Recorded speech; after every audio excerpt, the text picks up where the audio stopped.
At bago tayo magpatuloy sa video ko ngayon, ay shoutout muna sa isa nating kababayan na si Alvin Relacion.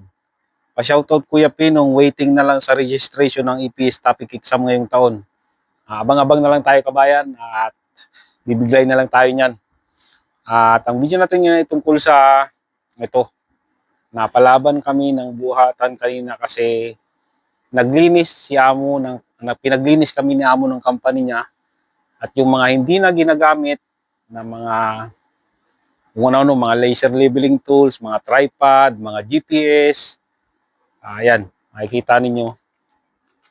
Ito yung mga parts ng tripod dati na dito ginagawa. Yan yung mga sobra na materialis na itatapon na. Napakarami yan. Ang dami namin kanina tapos ito yung sa printing. Pag magpiprint ng stop, katulad dito, ganyan yung piniprint mga kabayan. Ganyan yung ginagawa namin dati. Piniprint na ganyan. At ito yung ginagamit sa pagpiprint. Ang dami niya, no? Maghapon, simula umaga kami kanina, hanggang ngayong hapon. Ayan. Tapos may nakuha ko kanina mga kabayan na galing sa opisina na tinapon na yung vacuum cleaner. Old model na siya pero gumagana pa, malakas sumigop. Yan, ganyan karami yung itatapon bukas. Bukas yung pipikapin ng mga nangungulikta ng basura. Sari-sari yan mga kabayan. Meron pa dyan mga laser leveling tools na nandyan sa loob ng mga box. Itinapon na lang kasi may sira. Malabo ang diode. Yan. Diode, yung pinakalabasan ng ilaw, may mga sira. Pero kaya pa naman sanang ayusin kaso ipinatapon na ng amo kasi mga old model na. Nandito yung yung nakuha ko na makalat ngayon. Talagang yan, bukas pa maglilinis. Nandito yung nakuha ko na ayan yan yung nakuha ko na vacuum. Old model siya pero gumagana pa. Pwede pa itong mauwi sa Pilipinas. Tatak niya ay Samsung. Yan. Ganda pa ito mga kabayan. Sa opisina gamit to, itinapon na lang. Kinuha ko. Sayang kasi. Gumagana pa.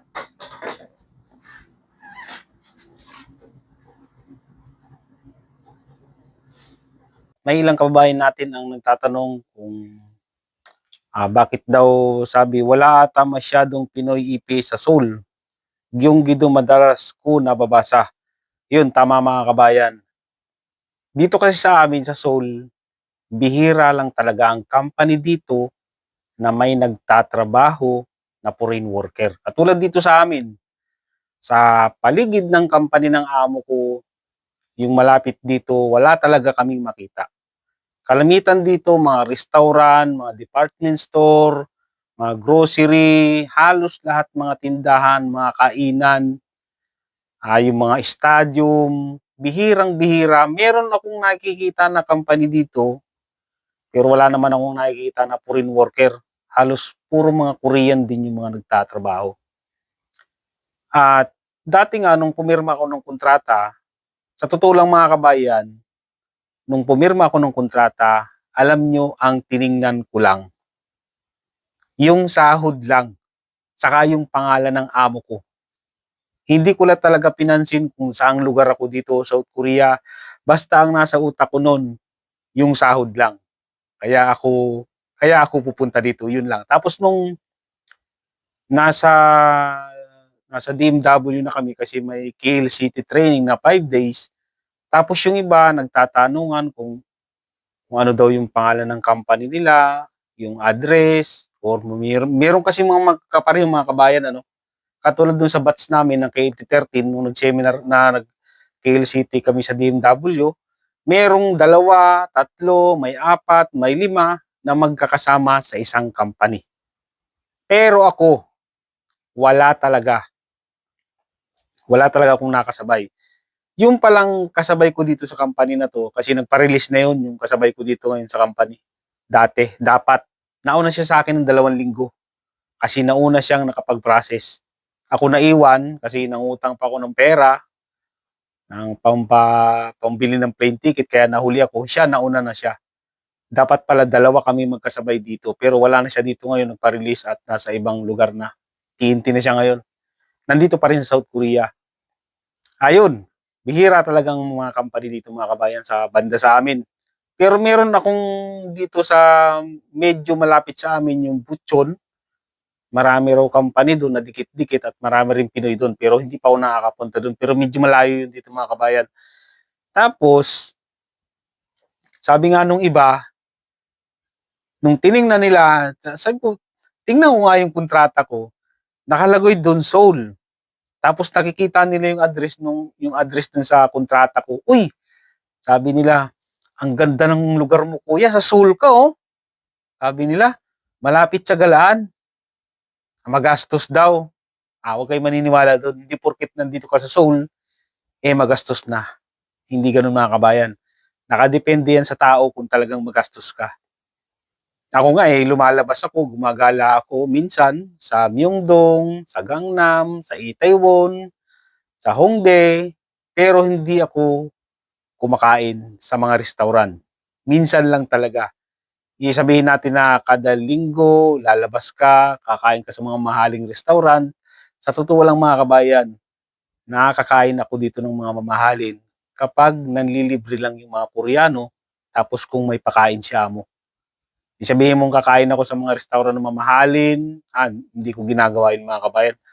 Wala talaga akong hilig sa mga ganyang pagkain na yung mga parang mga social na pagkain, meron dyan mga steak, yung mga mahahaling restaurant, meron din sa mga mga department store na ganyan. Hindi ako kumakain talaga dyan. Kasi inisip ko sayang lang talaga pera eh.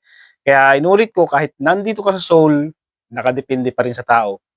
Kung magastos ka talaga. Kahit nasa probinsya ka, kung magastos ka talaga. Gusto mong gumala, pupunta ka dito sa Seoul, di ba?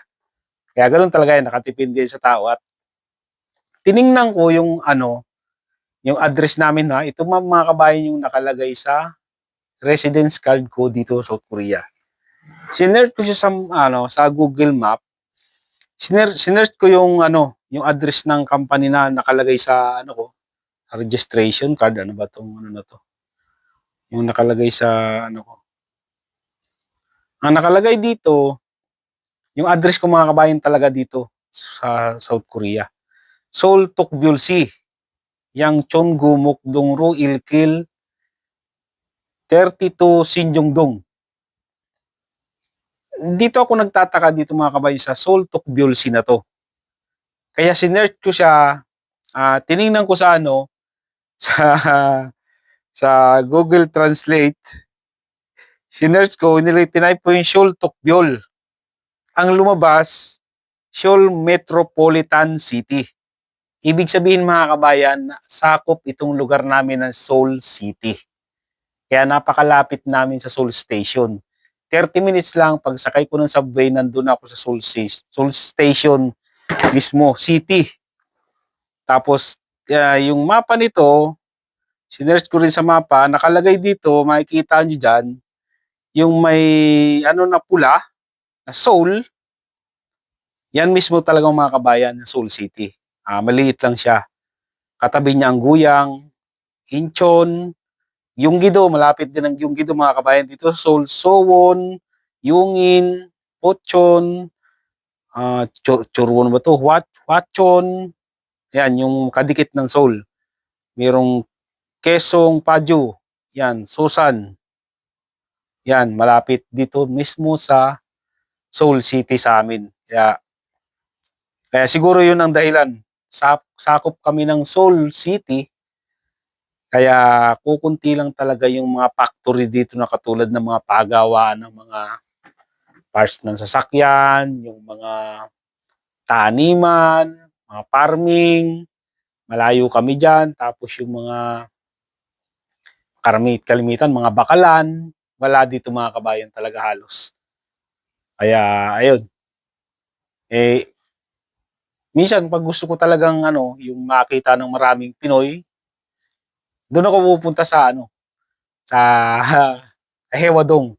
nandun lahat, kumpleto, kainan, simbahan, yun. At dito sa amin wala talaga. Minsan may nakikita kaming ano, kapag pumupunta ako ng Hyundai department store, some beses may nakita ako diyan na Pinoy, Pinoy-Pinay mag-asawa. Sabi nila parang malapit lang yung tinitirahan nila dito, mismo sa ano, sa banda sa lugar sa amin. At ayun, siguro kalimitan sa mga kung may mga ibang Pinoy man dito sa Seoul mismo, sa Seoul City, dito banda sa lugar namin, siguro magaang lang din talaga ang trabaho. At dun sa mga ano, kung sakaling magka-employer kayo, yung mga naghihintay ng employer, tingnan niyo yung kontrata ninyo kung talagang makikita ninyo Seoul to Gyeolsi, ay dito lang talaga yan mismo sa amin, sa Seoul City. Kaya tingnan niyo yan, malay ninyo, malapit lang kayo dito, di ba, dun sa mga magkaka-employer. May selection mga kabayan, ano, May. Kung di ako nagkakamali, May nga selection, mga katapusan yata ng May, yung selection, malapit na.